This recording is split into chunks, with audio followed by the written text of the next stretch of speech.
When Jesus said, love your neighbor, do you think he was speaking literally?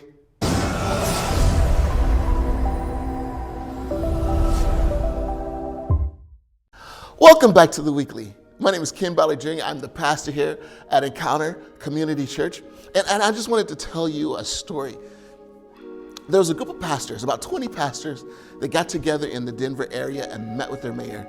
And here's the question that they asked. What is something that we could do as a group of 20 churches to get together to make a difference in our city? And so the mayor began to go through just a list of things that were going on in the city. But then he said this. He said, you know what? You know what could change our community? Is if you went back and talked to your churches on how to be a good neighbor. Just create a movement from your churches on being good neighbors. And the pastor says they were completely challenged because it does say in Mark chapter 12, verse 30 and 31, love the Lord your God with all your heart, soul, mind, and strength. And the second greatest command is this, love your neighbor as yourself. So what if we did that? What if, and this is the question that we're working through here at Encounter, that when Jesus said, love your neighbor as yourself, what if he meant your literal neighbor? Your literal neighbor.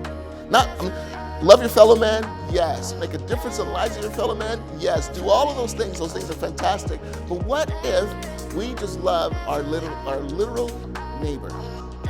You know, this is 2020. This is the year for election year. This is the year for voting. And I want to encourage you, whatever your beliefs are, whatever your background is, go out and vote. Make your opinion known. But one of the reasons why we vote is because we want to see change happen.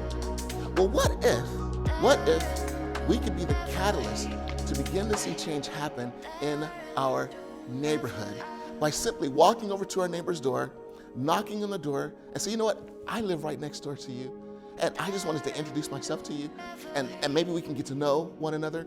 And with that, who knows? Who knows what that might do? But here's what I think could happen. If we learn how to be great neighbors, you know the elderly shut in, they would get visited. If there's a family that had an at-risk child, maybe a neighbor could begin to mentor that child and make a difference in their life.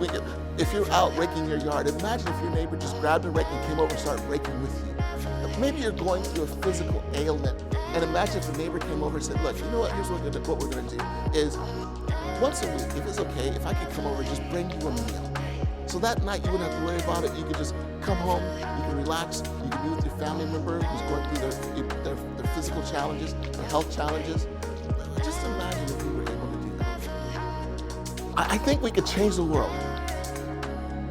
How? By simply changing our neighborhood and being a great neighbor.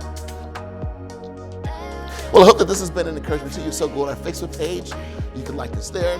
If you're watching on YouTube, our logo is right below me. You can click that. It's the watermark right below me. You can click that. You can subscribe to our YouTube channel. If you're watching on Instagram, head over to our profile, and then you can also follow us there. But again, if you find yourself in North Torrance on a Sunday morning at 10:30 a.m., please come out and join us for one of our services. And let's go out and be a great neighbor.